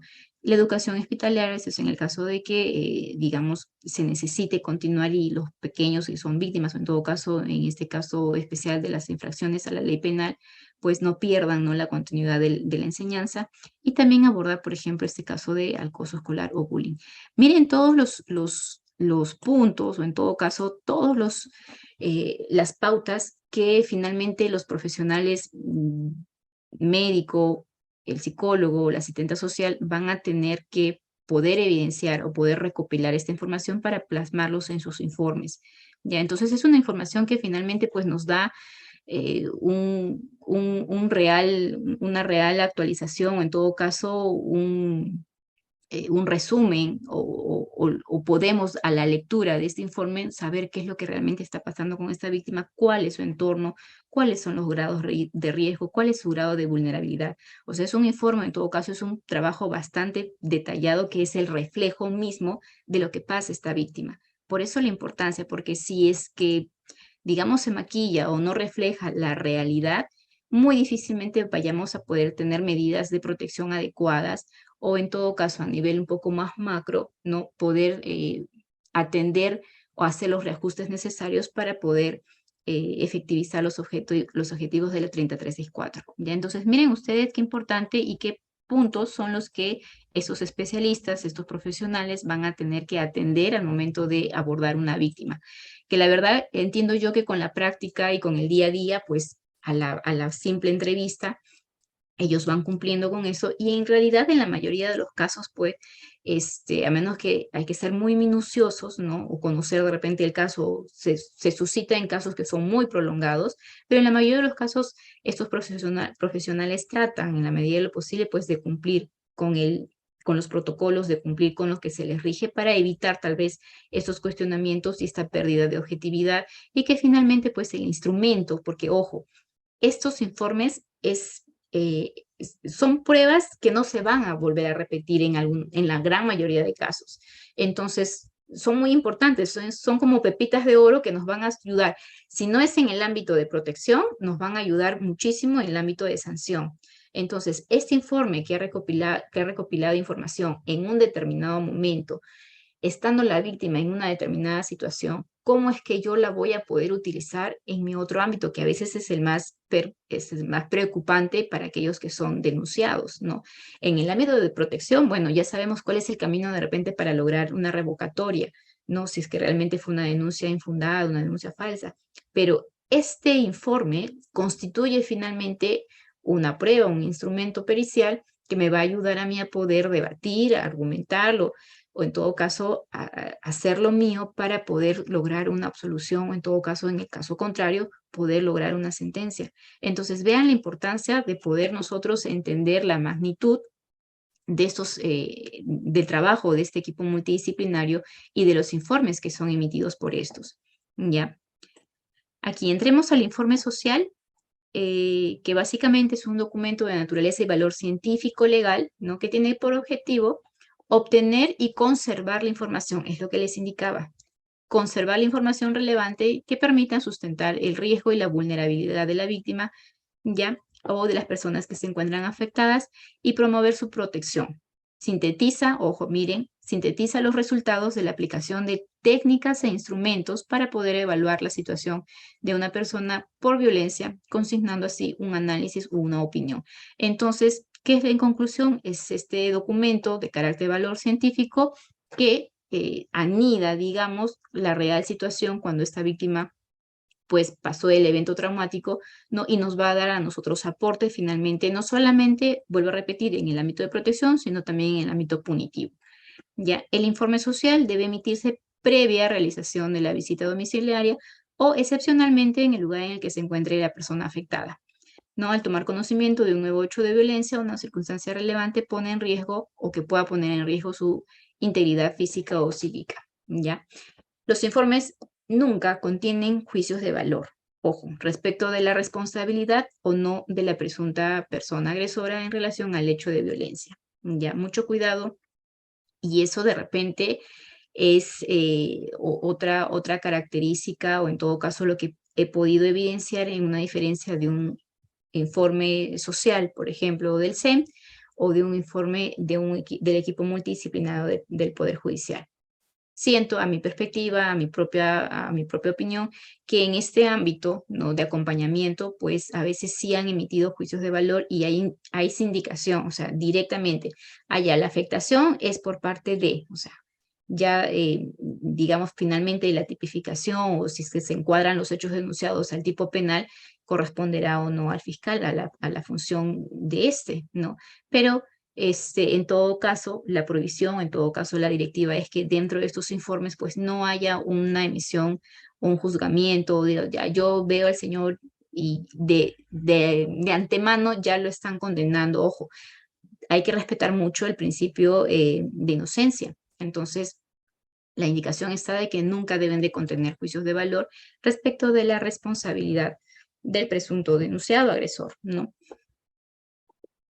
El informe social tiene diversas utilidades. Dentro de la atención en especial es utilizado, por ejemplo, para poder solicitar y fundamentar las medidas de protección y o medidas cautelares idóneas. ¿Recuerdan cuáles eran los puntos de el aborde social? ¿No? Condición económica, condiciones de vivienda, condiciones, la propia salud. ¿Por qué? Porque les había mencionado que no solamente se hace necesario adoptar medidas de protección, sino atender a esta víctima de manera integral. Entonces, este informe nos puede a nosotros dar luces a ver si es que es necesario que adicionalmente a las medidas de protección, pues se otorguen medidas cautelares en torno a estos temas. Por ejemplo, asignaciones de alimentos, ¿no? De repente un régimen temporal de visitas, ¿no? De repente, si es que hay violencia económica, o en todo caso poder inmovilizar los bienes que son sujetos a la sociedad conyugal. Entonces, estas prohibiciones que se han venido dando con la última modificatoria, un poquito más que van en el ámbito del derecho real. Entonces, miren ustedes la importancia no solamente para las medidas cautelares, sino también las medidas de protección, sino también para las medidas cautelares, ¿no? Es utilizado también para sustentar ante el juzgado de familia o su equivalente el riesgo que mantiene la víctima y también el incumplimiento de las medidas de protección, ¿no? Porque como habíamos visto, la 3364 otorga esta función, otorga esta facultad a los equipos multidisciplinarios a efectos de poder hacer un seguimiento a las víctimas y ver si es que finalmente estas medidas de protección no han sido ejecutadas o no han sido cumplidas, pues podamos ver si estamos ante una situación de desobediencia o de resistencia a la autoridad por el incumplimiento de estas medidas de protección, ¿no? El informe social también sirve para poder ser incorporado, ojo, acá importante, a los que hacen defensa de los presuntos agresores, puede ser incorporado al juicio como prueba documental para sustentar la especial situación de vulnerabilidad, ¿no? Sea que se quiera revocar las medidas de protección, la defensa técnica de la parte agraviada también podría, en todo caso, refrescar o utilizar este informe, porque como contiene mucha información, han visto ustedes todos los puntos, le puede permitir, ¿no?, que en base a ese informe social, pues las medidas de protección sigan vigentes, ¿no? Eso es en cuanto al informe social. Vamos ahora al informe psicológico, que también es un documento de naturaleza y de valor científico y tiene por objeto obtener y conservar las evidencias psicológicas como medio probatorio en el ámbito de la tutela especial y de sanción. Ojo, acá, por ejemplo, recuerdo mucho y con mucho cuidado hay que ver el tema de las cámaras Gesell, por ejemplo, ¿no? O sea, qué tan importante es poder conservar este testimonio de estos pequeños a nivel de cámara Gesell para que puedan ser utilizados. O sea, tal cual puede accionar o puede llevarse a cabo en similitud esos informes, porque difícilmente, estimados colegas, y si no es que no pasa, van a someter a la víctima a otra evaluación psicológica, ¿no? ¿Por qué? Porque sería revictimizarla. Se supone que el Estado y los órganos deben evitar ese proceso y en esta instancia poder con los profesionales capacitados abordar ese tema, abordar a la víctima para efectos de no poder revictimizarla y sabes qué, el informe psicológico me faltó tal cosa, nuevamente cítala, me he olvidado de preguntar sus antecedentes o me he olvidado en las observaciones algo me faltó. No, no se puede hacer eso. Entonces, este documento es sumamente importante porque así como el informe social también puede ser de aporte probatorio, no en el ámbito penal. El proceso de evaluación psicológica se rige también por los mismos principios de cualquier otra actividad científica, es decir, debe ser un proceso estructurado que permita su replicabilidad, ¿no? Y requiere también de la formulación y contraste de hipótesis que implica un proceso de toma de decisiones para llegar a la solución del problema evaluativo. O sea, no es una entrevista como la podemos hacer, es que está reñida, tiene sus formalidades, se aplican técnicas, se aplican instrumentos, No es más, el psicólogo, el perito en ese entonces está en toda la obligación y en toda la capacidad de que a tu pregunta, señor, señora, ¿usted qué técnica ha empleado? Ah, ya sabes que se aplica la técnica de la observación, el instrumento, la entrevista, me he demorado tanto tiempo y está en la capacidad de poder ilustrarte, desarrollarte cómo es que cómo que ha llevado a cabo esta evaluación psicológica. ¿Ya? Acá es algo muy importante porque sí he visto el momento de, ya cuando vamos contra las defensas técnicas, se entiende que toda víctima, en especial niños y adolescentes, niños, niñas y adolescentes, toda víctima debe ser informada de a qué procedimiento se le va a someter, ¿no?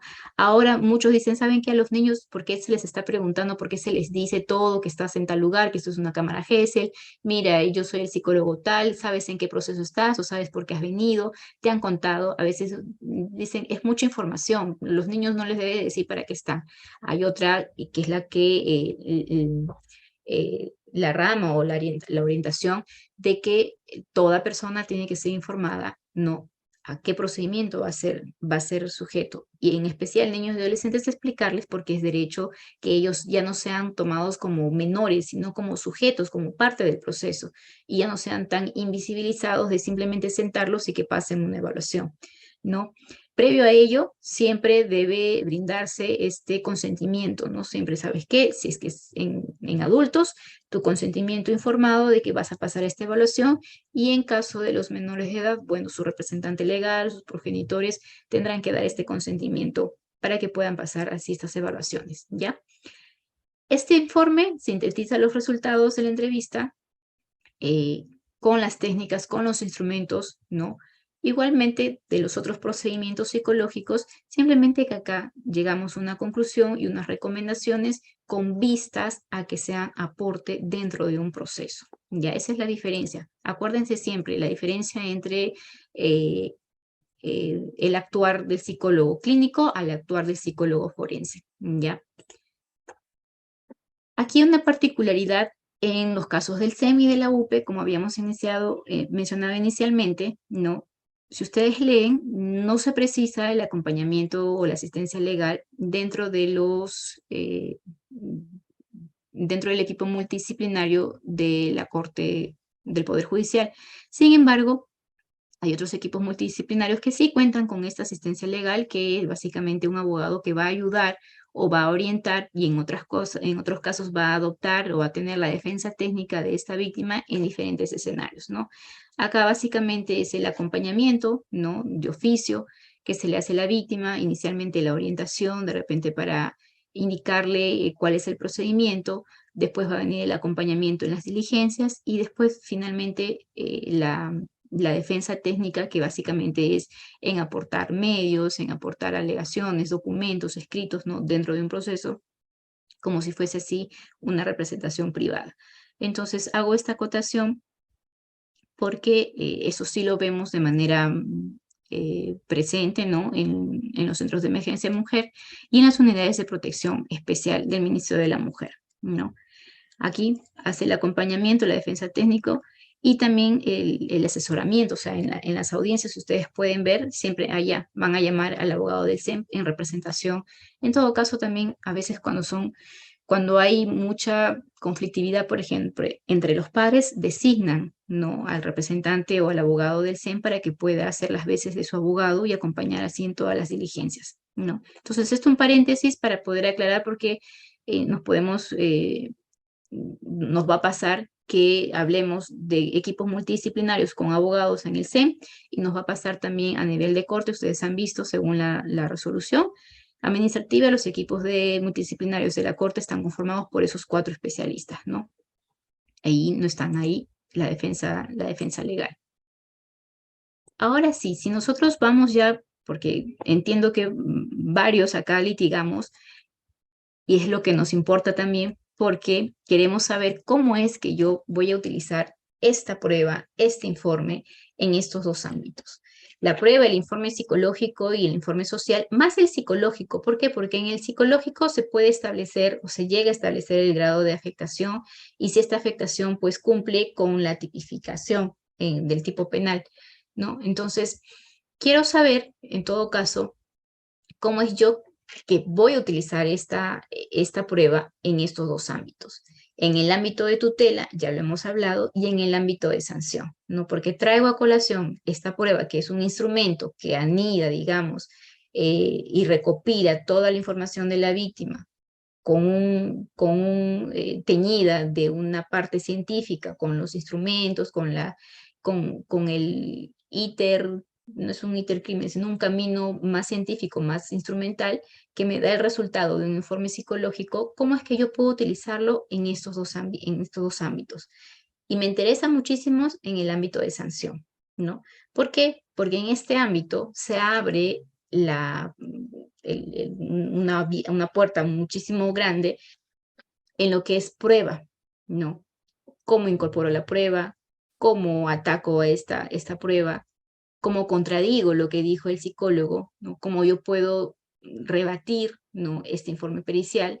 Si estuvo bien elaborado, si no estuvo bien elaborado. Entonces, esta es mi oportunidad, aquellos que ejercen la defensas técnicas, de cómo tratar este informe laboral, pero desde la perspectiva de la prueba pericial, ¿no? Entonces, en el ámbito de tutela ya sabemos que nos ayuda a poder brindar eh, o a poder darle luces al juzgador para que éste pueda otorgar las medidas de protección o las medidas cautelares necesarias para esta víctima. Y desde el ámbito de sanción, pues nos va a ayudar a nosotros a cuestionar no solamente lo que dice el informe pericial, sino también nos permite cuestionar al mismo perito, al mismo psicólogo, a la misma asistenta social, ¿no? Y ahí entramos a tallar un poco en lo que es, pues, a ir contra el especialista, ¿no? Nos permite también, por ejemplo, ahí ya es parte de la técnica y parte del trabajo, averiguar, ver cómo es que este psicólogo se ha venido desempeñando en sus funciones dentro del órgano, y si, por ejemplo, por ahí ha sido susceptible de alguna sanción administrativa, es lo que llamamos la acreditación o la desacreditación. No se habla de testigos, sino del perito mismo. Entonces, nos sirve muchísimo poder ser muy minuciosos, muy cautelosos y muy quisquillosos, estimados colegas, para poder, técnicamente hablando, destruir esa prueba, porque el fiscal únicamente tiene prueba para poder sindicar el ilícito penal. Si no hay prueba, ¿cómo vamos a ir avanzando en las etapas de los juicios si es que no hay prueba documentaria en la cual yo pueda sustentar mi teoría del caso e irme a una formalización y irme a un juicio e imputar, o en todo caso pretender eh, que el presunto agresor pues sea sentenciado? Únicamente con prueba. No. Entonces lo que tengo que atacar es precisamente esto. Y acá pues nos toca ser de detectives, nos toca ser de estudiosos, nos toca ser de leer todos los protocolos, de leer minuciosamente estos informes, porque siempre va a haber algún error del cual podamos nosotros. Hay errores que son subsanables, obviamente, porque también se entiende que los profesionales que están dentro del equipo multidisciplinario, pues no son máquinas, no son robots, ¿no? Sino para eso metemos información y que nos salga el resultado, ¿no? Pero hay algunas observaciones que son, lamentablemente, no se pueden disculpar, ¿no? Les comento un caso ya para terminar, precisamente, y me acuerdo mucho porque hacía hace 2 días con esta doctora, con esta psicóloga, que en el detallado dice menor de edad, pues entra a la entrevista y en una de las preguntas que le hace la fiscal le dice: doctora, ¿y cómo se encontraba la niña? La niña estaba en perfectas condiciones y estaba muy lúcida. Y en la parte de la cápite de familia, porque ellos van por acápites, la doctora precisaba, la niña en entrevista se desmaya, pierde el conocimiento, este, la abuela precisa que está con tratamiento psiquiátrico y bueno, la evaluación duró como 4 horas. Entonces, a la lectura y al momento del interrogatorio, porque el momento de la diligencia de ratificación, mucho ojo y oído a lo que vaya a decir el psicólogo, porque después de tantos años puede ser que no se acuerden, pero ella tiene la responsabilidad de saber y de tener conciencia de lo que está escribiendo en ese informe psicológico, porque a partir de ese informe psicológico depende mucho la responsabilidad penal de otra persona. Entonces, miren la gravedad y la importancia que tienen estos informes y también el comportamiento, el actuar y obviamente la labor que tiene este equipo multidisciplinario, ¿no? A veces lo pasamos dejar así, bueno, no es muy importante, pero no, es una oportunidad muy valiosa que nosotros tenemos para poder atacar desde la vista de la prueba pericial, atacar o no la credibilidad del testigo, la credibilidad del perito, ¿no? Entonces, esa es nuestra oportunidad. En el ámbito de protección ya lo hablamos, pero en el ámbito de sanción, esta pericia nos brinda a nosotros un abanico de posibilidades para poder traernos abajo ese informe pericial. ¿Por qué? Porque como les he precisado, nos ayuda mucho, perdón, nos ayuda mucho los protocolos. Entonces, yo, que desconozco de las técnicas, de los instrumentos, me voy a regir qué es lo que dice el protocolo, ¿no? Entonces, de esos protocolos, si yo veo y comparo mi pericia, que el doctor, el psicólogo, no ha cumplido con los mínimos lineamientos, ok, es mi oportunidad para poder, pues, rebatir ese medio de prueba y lamentablemente para el psicólogo es traerme abajo, ¿no? O al momento del juicio oral poder establecer o poder desacreditar a esta persona. Suena feo, pero ese es el término. Corríjanme si no, poder desacreditar ese informe, de repente presentando o contrarrestando con otro informe de parte o que cuestione cómo es que este profesional ha llevado a cabo esta entrevista, ¿no? ¿Por qué? Miren acá, en el proceso de valoración de las pruebas periciales, técnicas o científicas, existen criterios para evaluar de manera conjunta. Acá ayúdense porque para temas de prueba, eh, este pronunciamiento busca en recurso de nulidad, tal cual así sala penal permanente, nos da ciertos lineamientos y ciertos requisitos. Es muy bonita esta casación para efectos de poder evaluar o para efectos de poder conocer o que nos den lineamientos en cuanto a prueba pericial, ¿ya? ¿Qué es lo que nos dice? Regresemos aquí. Entonces, debe analizar si el perito aplicó correctamente la teoría, los principios, los métodos de su disciplina o área de conocimiento a los hechos que son objeto de análisis e identificar el margen de error de los resultados. Se supone que mientras menos error haya, esta prueba es más confiable. Entonces, si yo en mi informe y en mi ratificación empiezo a evidenciar errores y el psicólogo no puede sustentar o no puede ratificarse o duda de lo que puso, señores, en principio de la duda favorece al reo.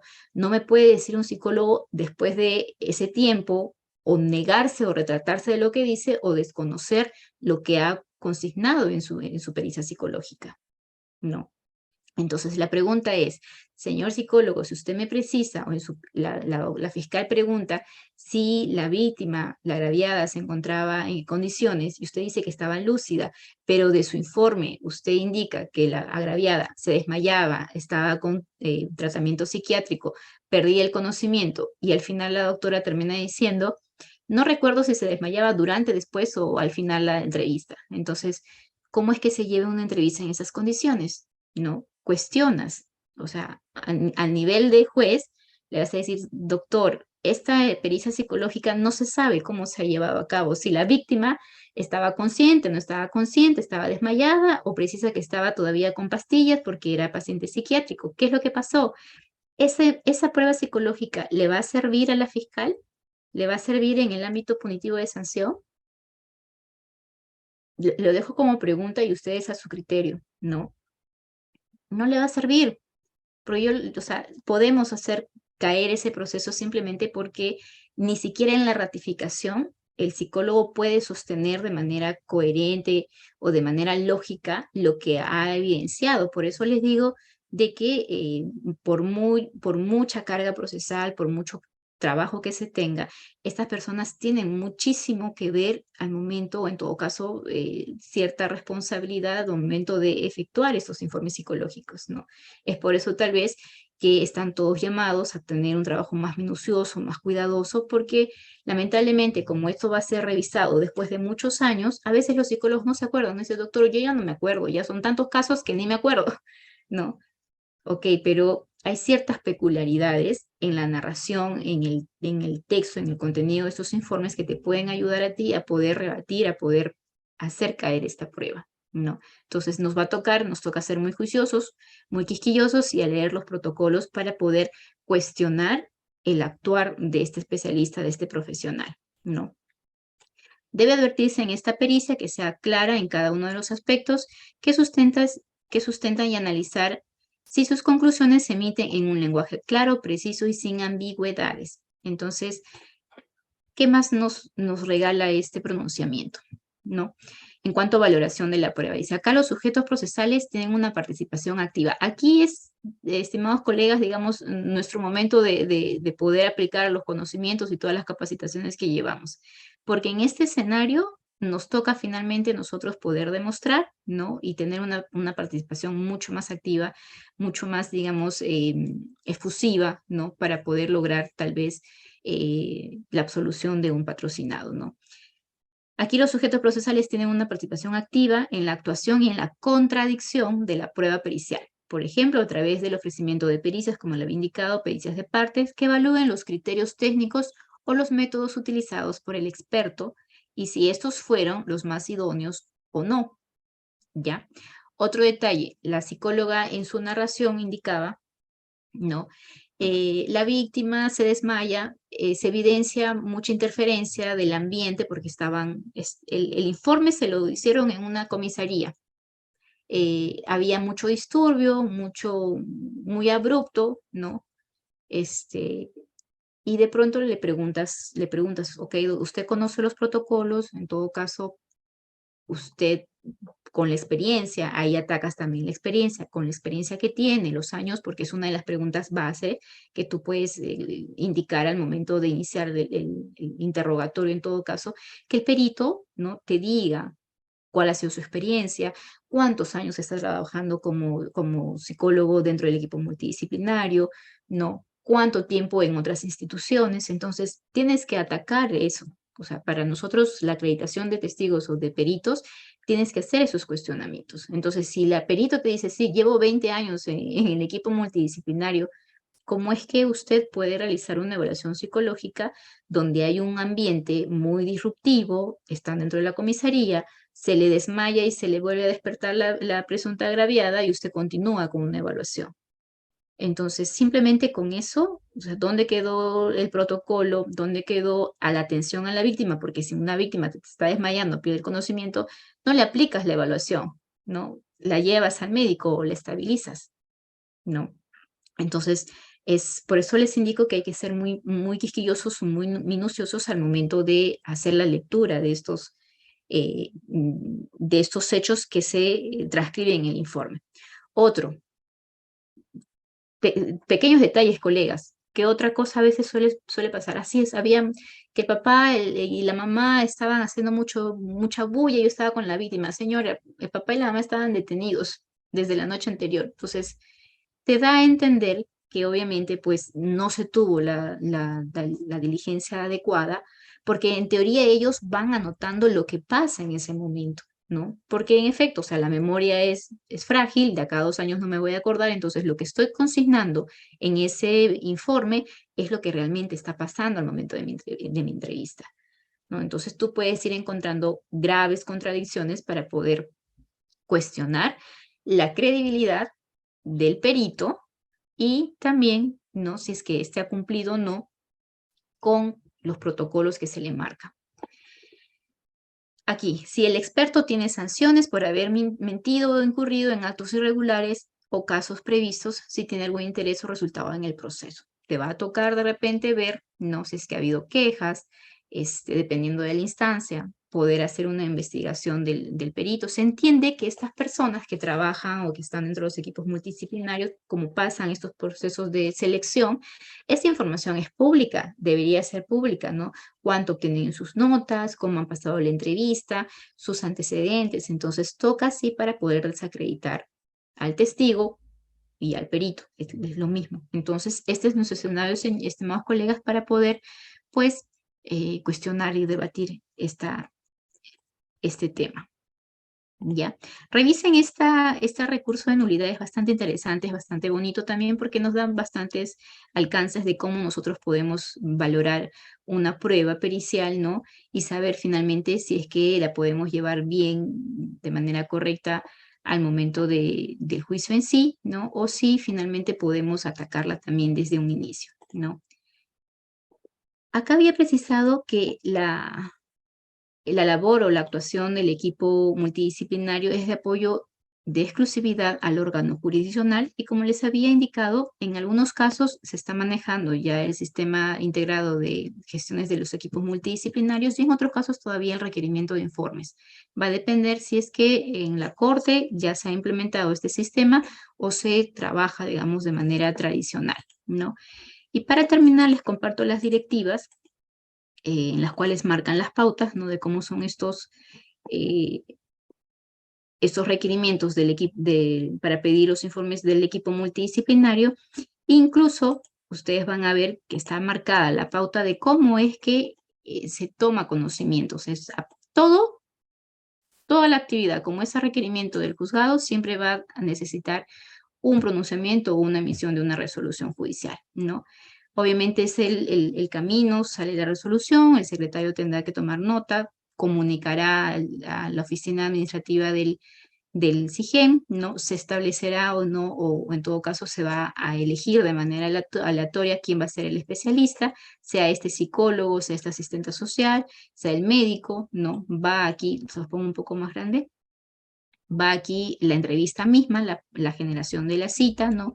En todo caso, dependiendo de la carga o para cuándo se tengan disponibilidad, se supone que en temas de violencia familiar debería ser inmediato, ¿no? Pero finalmente, pues en la parte final se lleva a cabo la evaluación, la remisión, en todo caso, la elaboración del informe en sí, tenemos el informe al juzgado y finalmente puesto en conocimiento de las partes. Se lo dejo acá en las diapositivas para que puedan chequearlo porque el trámite, digamos, es el mismo, todo es a requerimiento, o sea, tiene que mediar la resolución en la cual el juzgado dispone la práctica de estas evaluaciones, ¿ya?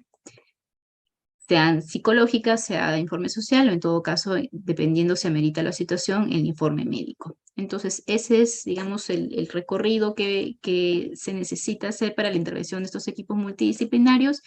Y bueno, simplemente acá les dejo, como les había mencionado, no tienen que regirse estos equipos a dos enfoques o dos principios. Enfoque de género y en casos de niños y adolescentes, el interés superior del niño que tienen que adecuar, aparte del protocolo, digamos, macro, del general, tendrán que adecuar cuando tienen estas víctimas especiales. ¿Ya?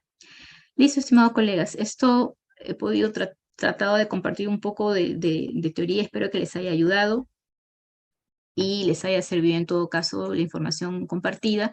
Acuérdense, cuál es nuestra participación en todo caso, dónde podemos eh, evocar o en todo caso volcar todos los conocimientos, pues en la parte más, creo yo, en la parte de sanción, en la parte punitiva, ¿no? Porque nos ayuda mucho conocer esos informes, conocer también de cierta forma al especialista, al profesional que los emite, ¿no? Para poder en su momento, en su etapa, poder atacar y hacer la acreditación, si es que es mi prueba, ¿no? O en todo caso la desacreditación tanto del informe como del profesional que suscribe ese documento. Listo, muchísimas gracias.